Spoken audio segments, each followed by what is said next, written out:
I made a mistake today when I unintentionally used an innuendo with my dentist once more.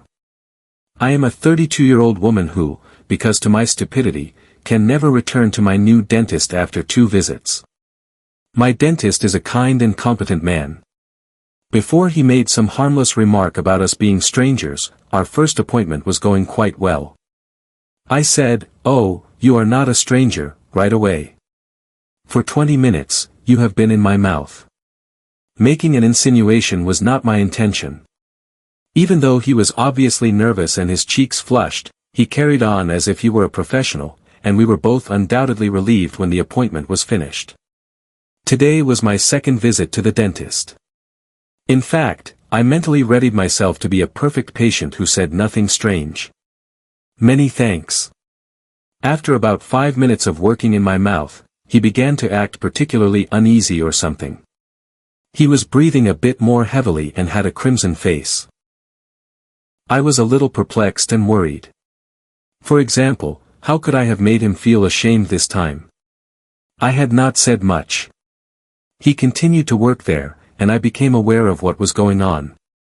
I had been mindlessly licking my dentist's fingers while he was wearing grape-flavored gloves. I will never return. Was I the NDH twist, though? He must be accustomed to people licking his fingers when he is wearing grape-flavored gloves, after all. So far, this girl is not the only one who has done this. Therefore, I am not really sure what he would have anticipated. She is probably just misinterpreting the redness on his face. Perhaps he was simply really concentrated on his work, which is why his breathing became labored. But really, if you are in someone's mouth with grape-flavored gloves, what do you expect? According to one person, they had a strong wandering tongue when they were little, according to their dental folder. I am not sure what I think of that. It appears that the dentist and the dental office staff are taking notes on the type of tongue roaming you are engaging in. Hub for Night Diaries twist for becoming upset with my mother for being in the kitchen with me. I am an 18-year-old girl with a very typical and repetitive schedule. I head to the kitchen to prepare my work lunch every morning at 9:55. My mom makes the decision that she must be in the kitchen every morning at 9:55. Cleaning the counters, reorganizing items in the cabinets, emptying the trash, etc. However, it seems as though she waits for me to finish preparing my lunch before entering. She constantly bumps into me when I am chopping things up or standing in front of cabinets that I need to open because the kitchen is not very large. I have gently begged her a few times to hold off until I am finished.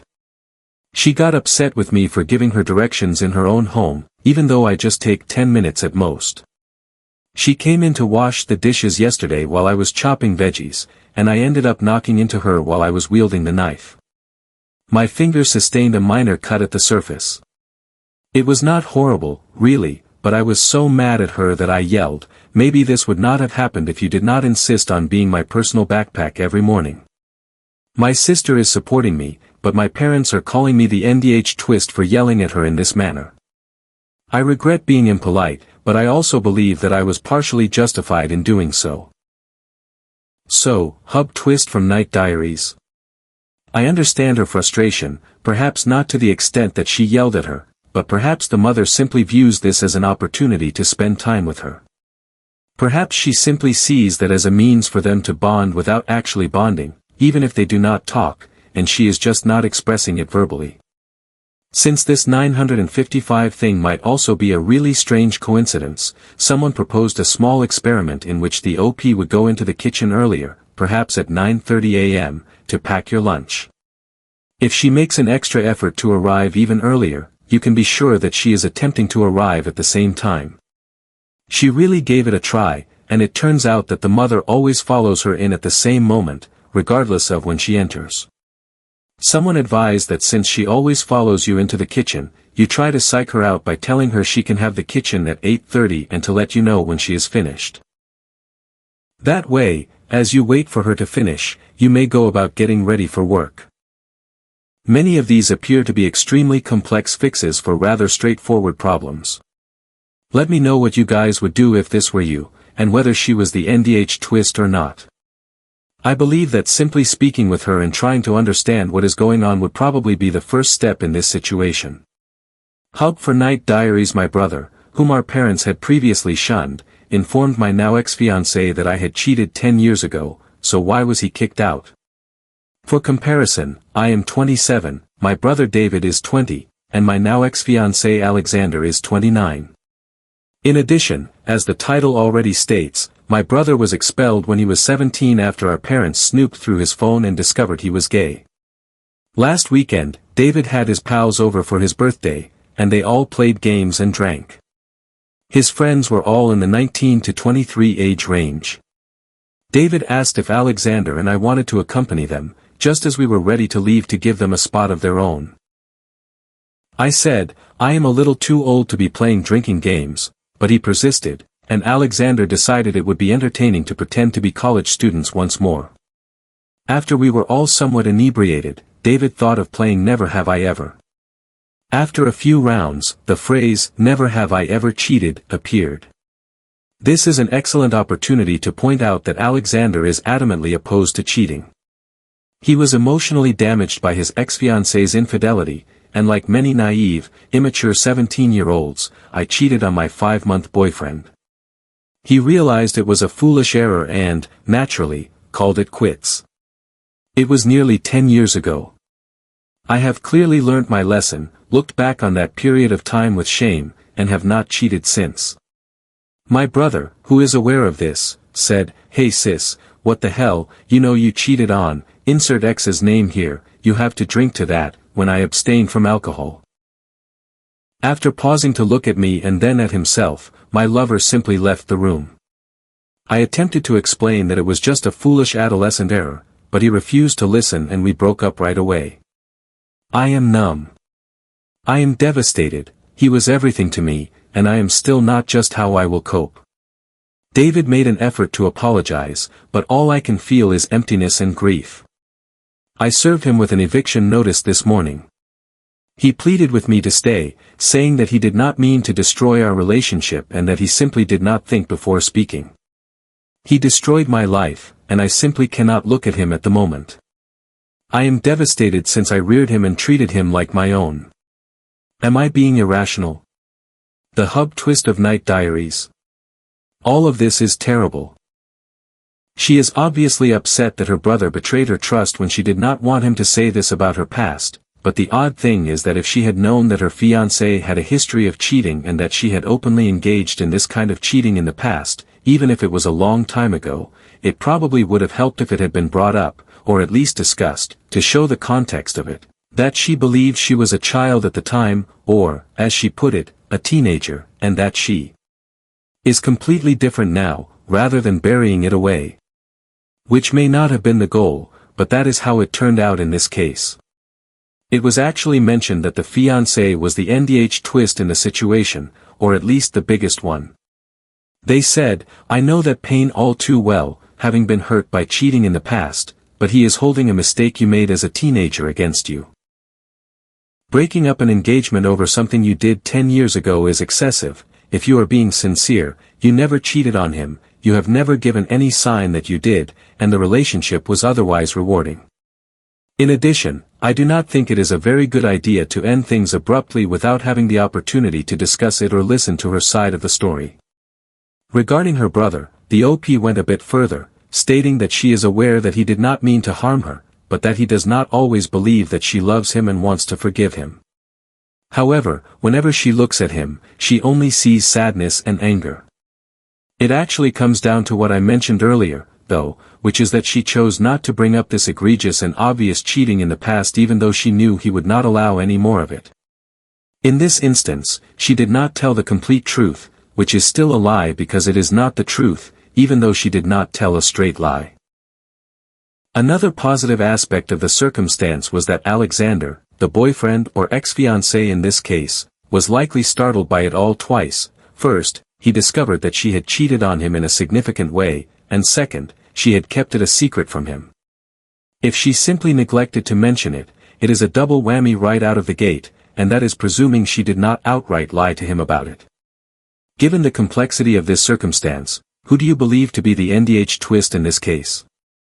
The OP, the brother, or the OP's former fiancé? And if this were you, how would you respond? Hub twist from Night Diaries for not informing my wife of my impending death. I am a man of 31.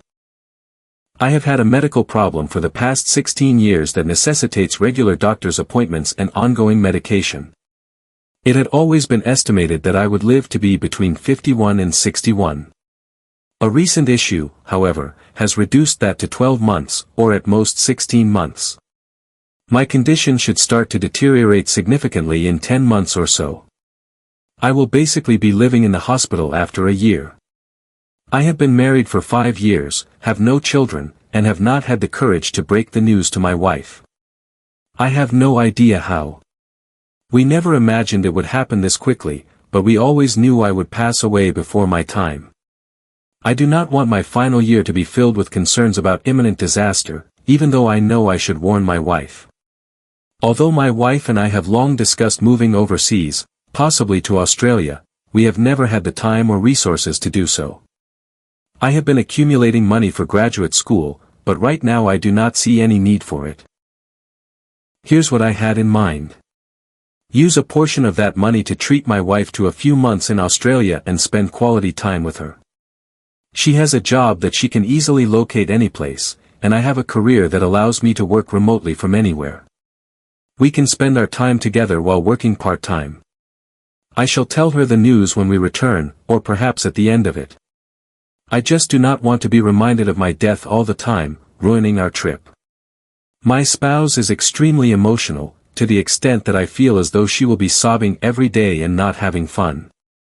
I want her to have a positive memory of this and not be bothered by the passing of my time. Hub twist from Night Diaries for delaying telling her I am dying. In addition, I have life insurance that will cover her, so I am not too concerned about using this money for this vacation right now.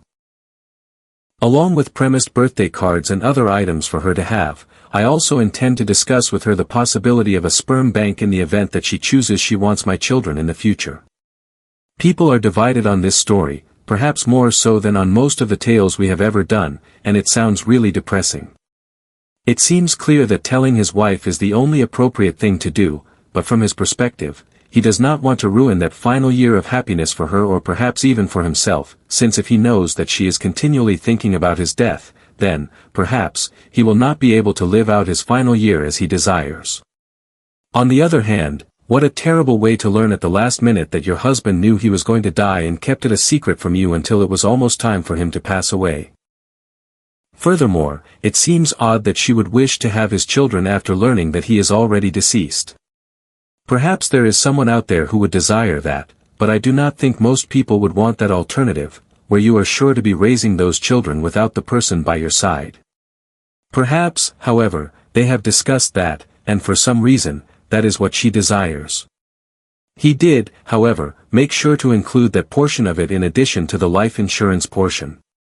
In all honesty, I think that even if that past year was truly amazing, she will likely always remember that against him if he does not tell her. Her simply accepting it and thinking, oh, well, he did not tell me because he wanted me to enjoy this last year of his life, is unthinkable. This is a really difficult question, but tell me what you would do if you were in his shoes. Is he the NDH twist for keeping his wife in the dark about his impending death? Hub twist from Night Diaries for leaving early and acting aloof, nasty, and cruel at a wedding? I received an invitation to join the wedding party. In spite of this, I was the only individual who was not permitted to have a +1 during the ceremony or in the wedding party. It was not about the global sickness because this was an outside wedding with unrestricted seats and these folks do not give a damn. Even though we had been dating for a year, I was informed that the reason only married or engaged couples were invited was because my relationship was not serious enough. Even though he would not have been in any of the posed photos, perhaps only in the backdrop of crowd shots, they did not want to, quote, have to look at some random guy in their photos. I do not believe it was about my boyfriend specifically because there would not have been any disputes between them and him. He is a kind and gentle guy who gets along with everyone. When I arrived to the ceremony, I discover that not only do married couples have a +1, but also couples who have been dating for a shorter period of time than me. It was at this point that I became sullen. I acted my role and smiled during the ceremony, but on the inside I was furious and irate. The reception, which was attended by a far larger number of individuals than the wedding, follows. Everyone present had a +1, and all of the people who lived farther away were invited. Everyone else at the table was a couple, and I was seated at the table as the only single person. There were random distant acquaintances around the table, as well as other members of the wedding party. When others began inquiring about my boyfriend's whereabouts, I replied that I had been informed he was not invited. When they questioned why, I replied that I did not know. I was humiliated at this point, so I started acting rudely and meanly and letting my surliness show. After that, I was introduced to Aiden, the couple's male acquaintance. I have previously been informed that Aiden has a crush on me, and I have stated unequivocally that even if I were single, I would not be interested. He continued to message me even after that, but I ignored him. However, the folks who introduced me to Aiden were now just standing there looking at us and laughing behind their hands as if they were Cupid matchmakers. Without a doubt, Aiden took part in this. I have never been meaner to anyone in my life than I was to Aiden. Being the unwelcome object of someone's amorous desire made me as unpleasant as I would ever want it to be. It is accurate. I was already incensed before then, though I am not sure if I was being set up. Everyone was awkward and quiet. I simply returned and finished eating, and then I grabbed my bag and walked out. I skipped the majority of the reception, cake cutting, speeches, and everything else and went straight to my boyfriend's place. The pair is now telling me that they are upset and perplexed by my early departure. I have not responded. But hub twist from Night Diaries. Although I can understand why they use the term surly so frequently, the original poster truly enjoys it in this instance. To be honest, I did not think this was some elaborate plot to get her to hook up with someone else. I simply assumed that they either did not like her in particular for some reason or that they had altered their minds about the restrictions and allowed everyone else. However, it turns out that the entire purpose of this elaborate plot was to get Aiden to date her, which is absurd given that she is already seeing someone else. It is even more perplexing that they claim to be offended and perplexed because it is plain that they or whoever was issuing the directions for this wedding must have known that this was the intention.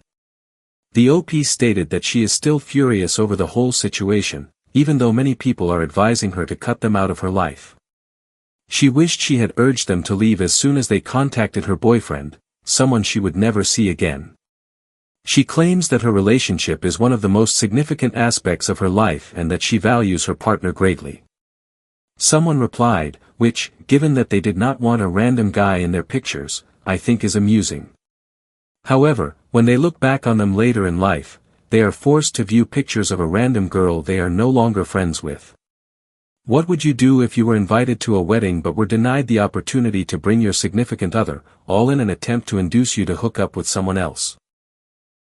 Furthermore, is she the NDH twist?